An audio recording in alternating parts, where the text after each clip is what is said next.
গল্পে শুরু হয় রাতের সময়। আমরা দেখতে পাই একটা পুলিশ একটা গোপন জায়গায় ঢুকে পড়ে। চারিদিকে নীরবতা এবং তার নজর একটি ব্যাগের ওপরে পড়ে। সে কোনো সময় নষ্ট না করে সেখান থেকে ব্যাগটি নিয়ে বেরিয়ে যায়। আসলে সে ব্যাগটিকে বিক্রি করে অনেক টাকা ইনকাম করতে চেয়েছিল, কিন্তু যখনই সে গাড়িতে বসে তার মধ্যে একটি অদ্ভুত ভয় সে অনুভব করে। তার মনে হতে লাগে যেন কেউ তার পিছনে বসে তাকে দেখছে। সে কিছু বোঝার আগেই তার পিছন থেকে কেউ চাকু দিয়ে তার গলা কেটে দেয়। এটা আসলে অন্য কেউ ছিল না, এর নাম হলো টিফনি। টিফনি সেই মানুষের বন্ধু ছিল যার আত্মা চাক্কি নামের এই পুতুলটির মধ্যে ছিল। সে ব্যাগের মধ্যে চাক্কির খন্ড খন্ড শরীর ছিল। টিফনির বিশ্বাস ছিল যে এখনো তার বন্ধুর আত্মাটা পুতুলের মধ্যেই আছে। সে সেটাকে যে কোনো ভাবে পেতে চেয়েছিল, কারণ সে তাকে পাগলের মতো ভালোবাসতো। এই কারণে সে পুলিশকেও মেরে ফেলে। এরপর বাড়ি গিয়ে টিফনি সে পুতুলটার প্রত্যেকটা অংশকে সুচ দিয়ে সেলাই করে জোড়া দেওয়ার চেষ্টা করে। এবার চাক্কিকে আগের থেকে আরো ভয়ানক দেখাচ্ছিল, কিন্তু টিফনির চোখে আনন্দ ছিল, কারণ সে মনে করেছিল সে তার ভালোবাসাকে আবার বাঁচিয়ে তুলেছে। এরপর সে চাক্কিকে একটা আজব তারার আকারের মধ্যে শুয়ে দেয়। সে সেখানে মোমবাতি জ্বালিয়ে আজব আজব সব মন্ত্র পড়তে শুরু করে এবং সে আশা করে যেন চাক্কি আবার জীবিত হয়। কিন্তু এত কিছুর পরেও কিচ্ছু হয় না। কিছুক্ষণ পর সেখানে টিফনির একটা বন্ধু চলে আসে। টিফনি ভিতরে এসে যখন দেখে তখন সে চাক্কির সে দেহটাকে দেখতে পায় না। তখনই সে বুঝতে পারে যে চাক্কি বেঁচে উঠেছে। এরপর টিফনি তার বন্ধুর হাতে হ্যান্ডকাপ পরিয়ে দেয় যাতে সে যেন পালাতে না পারে, কিন্তু সেখানে চাক্কি একটা বালিশ দিয়ে সে ছেলেটির মুখটি বন্ধ করে তাকে মেরে ফেলে। চাক্কিকে বেঁচে উঠতে দেখে টিফনির মন খুশিতে ভরে যায়, কেননা চাক্কির মধ্যে সে ছেলেটির আত্মা ছিল যাকে সে বিয়ে করতে চেয়েছিল। সে চাক্কির সঙ্গে কথা বলতে শুরু করে এবং তাকে একটা ওয়েডিং আংটি দেখায়। সে বলে আংটিটি তোমার বডির কাছে পাওয়া গিয়েছিল। এটা শুনে চাক্কি জোরে জোরে হাসতে লাগে। সে বলে সে কখনোই বিয়ে করতে চায়নি। এটা শুনে টিফনির মন ভেঙে যায় এবং সে রাগে এবং ব্যথায় চাক্কিকে একটা খাঁচার মধ্যে বন্দি করে দেয়। গল্প শিফট হয় এবং আমরা দেখতে পাই যে একটি ছেলে জেড নামের একটি মেয়েকে পার্টিতে নিয়ে যাওয়ার জন্য নিতে আসে। তার সঙ্গে জেসিও ছিল, কিন্তু সত্যিটা ছিল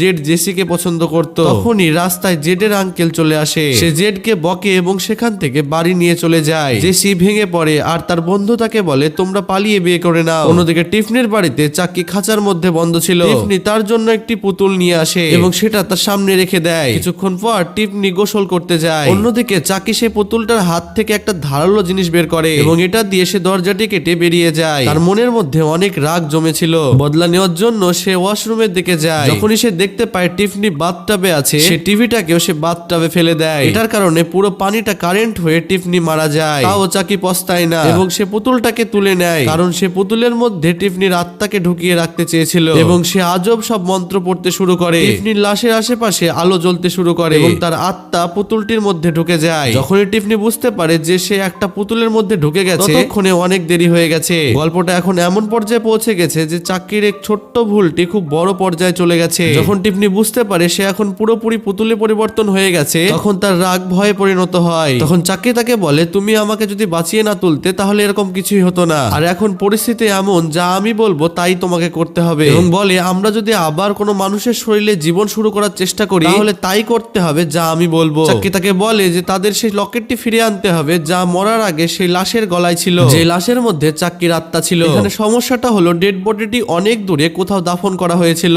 দুজনে ছোট হওয়ার কারণে গাড়ি চালানো তাদের পক্ষে সম্ভব নয়। এখন তাদের এমন মানুষদের দরকার ছিল যে তাদের সেইখানে নিয়ে যেতে পারে। অনেক ভাবার পর টিফনির মাথায় একটি বুদ্ধি আসে। তখন সে জেসিকে ফোন করে এবং তাকে বলে বাড়িতে নাকি দুটো পুতুল আছে যাদেরকে একটা জায়গায় পৌঁছে দিতে হবে এবং এই কাজের জন্য সে অনেক ডলার পাবে। এত টাকার কথা শুনে সে কোনো কিছু না ভেবেই হ্যাঁ বলে দেয়। সন্ধ্যা হতে টিফনির বাড়ি থেকে দুটো পুতুল নিয়ে সেখান থেকে সে বেরিয়ে যায় এবং জেসি এটা জানতো না যে এরা কোনো সাধারণ পুতুল নয়, এগুলো খুবই ভয়ানক। রাস্তায় জেসি তার গার্লফ্রেন্ড জেডের সঙ্গে দেখা করে। সেখানে সে তাকে হঠাৎ বিয়ের কথা বলে এবং বলে তোমার ফ্যামিলি আমাদের বিরুদ্ধে, তাই চলো আমরা পালিয়ে গিয়ে বিয়ে করে নিই। অনেক রিকোয়েস্ট করার পর জেড রাজি হয়ে যায়। কথা শুনে জেড বাড়িতে গিয়ে তার জিনিসগুলো নিয়ে চলে আসে, কিন্তু এসব কিছু জেডের আঙ্কেল দেখে নিয়েছিল। সে চায়নি যে জেসির সঙ্গে জেড পালিয়ে যায়। সে লুকিয়ে জেসির গাড়িতে ড্রাগস লুকিয়ে রাখে যাতে রাস্তায় পুলিশ তাদের ধরে নেয়। একটু দূরে গিয়ে রাস্তায় পুলিশ চেকিং হয় এবং চেকিং এর পর তারা ড্রাগস খুঁজে পায় এবং জেসি এবং জেডকে তারা গ্রেফতার করে। এটা দেখে টিফনি আর চাক্কি খুবই বিরক্ত হয়। তারা মনে করে সব জায়গায় কেউ না কেউ তাদের বাধা দিচ্ছে, তাই তারা সিদ্ধান্ত নেয় যে এই ঝামেলাকে একদম শেষ করে দিতে হবে। অন্যদিকে পুলিশ অফিসার জেডের আঙ্কেলের সঙ্গে কথা বলার চেষ্টা করে। তখনই চাক্কি লুকিয়ে পুলিশ অফিসারের কারে আগুন লাগিয়ে দেয় এবং কিছু সেকেন্ডে একটা ভয়ানক ব্লাস্ট হয় এবং ভয়ানক ভাবে সেই পুলিশটির মৃত্যু হয়ে যায়। এখন পরিস্থিতি বদলে যায় এবং জেসি সেখান থেকে ভ্যানটি নিয়ে পালিয়ে যায়। জেসি এবং জেড মনে করে তাদের সঙ্গে যা হচ্ছে তা কোনো ভয়ানক স্বপ্ন থেকে কম নয়। তারা দুজনেই একে অপরকে দায়ী করে এবং বলতে বলতে তারা একটি চার্চে চার্চের সামনে চলে আসে। সেখানে গিয়ে তারা বিয়ে করে নেয় এবং কারে থাকা চাক্কি এবং টিফনি রেডিওতে গান শুনতে শুরু করে। এরপরে জেড এবং জেসি একটা হোটেলে থামে। সে সময় একটা কাপেল তার রুমে ঢুকে পড়ে এবং সে মেয়েটি জেড এর ওয়ালেটটি চুরি করে নেয়, কিন্তু এই জিনিসটা টিফনি দেখে নেয়। যখন সে চোর কাপল তাদের রুমে ঢুকে যায় তখন টিফনি ওপরে গিয়ে ছাদের কাঁচটি ভেঙে দেয়। ভারী কাচের টুকরো নিচে পড়ে সঙ্গে সঙ্গে সেই দুজনের মৃত্যু হয়ে যায়। চাক্কি এসবগুলো দেখতে থাকে। এসব দেখে চাক্কির টিফনিকে আরো বেশি ভালো লেগে যায় এবং সে মনে করে নাই যে টিফনি এখন তার ওয়াইফ হওয়ার যোগ্য। চাক্কি সেই ওয়েডিং রিংটি বের করে এবং টিফনির হাতে পরিয়ে দেয়। টিফনি খুশিতে কেঁদে ফেলে। এই হোটেলে জেড এবং জেসিও ছিল। তারা ভয়ের মধ্যে ছিল এবং ভাবছিল এসব তাদের কারণেই হচ্ছে। জেড তার বন্ধুকে ফোন করে সবকিছু বলে এবং তার বন্ধু তাকে বলে পুলিশ তাদের পিছনে পড়ে আছে। সকাল হওয়ার সঙ্গে সঙ্গে হোটেলের সামনে সেই কাপেলের লাশগুলি পাওয়া যায় যাদের রাত্রে মারা হয়েছিল। পুরো হোটেলে হইচই শুরু হয়। এই অবস্থা দেখে জেড এবং জেসি সেখান থেকে পালিয়ে যায় এবং সেখানে তার বন্ধুও তাদের সঙ্গে যোগ দেয় এবং সে তাদের বলে তোমরা ভুলে যেও না যেন সত্যিটা হলো যে রাস্তায় তোমরা হাঁটতে শুরু করেছো সেখান থেকে ফিরে আসা সম্ভব নয়। এখন গল্পটা এমন পর্যায়ে পৌঁছায় যেখানে সবকিছু ভুল মনে হয় এবং তাদের বন্ধু তাদের বলে এখন তোমরা হাজবেন্ড এন্ড ওয়াইফ, তাহলে একে অপরকে বিশ্বাস করো না কেন? এবং যখনই তার বন্ধু ভ্যানে থাকা বাক্সটাকে খোলে সেখানে জেড এর আঙ্কেলের লাশটিকে সে দেখতে পায়। এটা দেখে সে ভয় পেয়ে যায় এবং তার গানটি বের করে জেড এবং জেসির দিকে নির্দেশ করে। জেড এবং জেসি রেগে গিয়ে বলে এখনই ভ্যান থেকে বেরিয়ে যাও। তার মনে হয় এখন পর্যন্ত যতগুলো মার্ডার হয়েছে তারা দুজন মিলেই করেছে। এখন চাক্কি আর টিফনি নিজেকে আর লোকায় না, জেগে ওঠে এবং বলে আমরা মানুষ না। এটা দেখে তাদের বন্ধু সেখান থেকে পালানোর চেষ্টা করে, কিন্তু তখনই একটা ট্রাক এসে তাকে এমন ভাবে ধাক্কা মারে যাতে তার বডির প্রত্যেকটা অংশ টুকরো টুকরো হয়ে যায়। চাক্কি এখন পুরোপুরি পাগল হয়ে গিয়েছিল। সে রাগের মাথায় আদেশ দেয় এবং সে বলে কোনো কথা না বলে চুপচাপ গাড়ি চালাও। যেতে যেতে সে তার পুরো গল্প তাদের বলে। কিছুক্ষণ পর তারা আরেকটা ভ্যান চুরি করে সেখান থেকে পালাতে শুরু করে এবং এই নতুন ভ্যানটা একটা ছোট্ট কিচেন ছিল। টিফনি খুশি হয়ে চাক্কির জন্য কিছু কুকিজ বানায়, কিন্তু খাবার হওয়ার পরপরই তাদের মধ্যে একটা ছোট্ট ঝগড়া হয়। প্রশ্নটা শুধু এইটুকু ছিল যে প্লেটটা কে ধোবে। ছোট্ট ঝামেলা বড় হতে শুরু করে। এই সুযোগ কাজে লাগিয়ে জেড টিফনিকে একটা লাথি দিয়ে মাইক্রোওয়েভের মধ্যে ঢুকিয়ে দেয় এবং সে সময় জেসি চাক্কিকে ধাক্কা দিয়ে ভ্যানের বাইরে ফেলে দেয়। উল্টো দিকে চাক্কিও গুলি চালিয়ে দেয়। গুলি চলার পরে ভ্যানটির ব্যালেন্স হারিয়ে যায়। ভাগ্যক্রমে জেসি এবং জেড বেঁচে যায়। অন্যদিকে পোড়া টিফনি বাইরে বেরিয়ে আসে। তার রাগ আরো বেড়ে যায় এবং বদলা নেওয়ার জন্য সে জেডের ওপর আক্রমণ করে। এরপর চাক্কি জেডের ওপর গান পয়েন্ট করে তাকে গোরস্থানে নিয়ে যায়। তার সেই লকেটটির দরকার যেটা সেখানে কোনো একটা কবরে একটি বডিতে আছে। অন্যদিকে জেসি ও টিফনিকে নিয়ে সেখানে পৌঁছে যায়। সে টিফনিকে চাক্কির সামনে এনে দাঁড় করিয়ে দেয়, কিন্তু চাক্কি শান্তভাবে বলে যে তার এখন আর টিফনির কোনো দরকার নেই। এটা বলে সে জেডের ওপর একটা চাকু ছুড়ে দেয়, কিন্তু চাকুটি ভুল করে জেসির ওপর লেগে যায় এবং চাক্কি দুজনকে বেঁধে দেয়। এরপর লকেটটা হাতে পাওয়ার পর চাক্কি তার সোলকে ট্রান্সফর্ম করার রিচুয়াল শুরু করে দেয়, কিন্তু তখন টিফনির নজর জেড এবং জেসির ভালোবাসার উপরে পড়ে। সে বুঝতে পারে এরা দুজন একে অপরকে ছাড়া বাঁচবে না।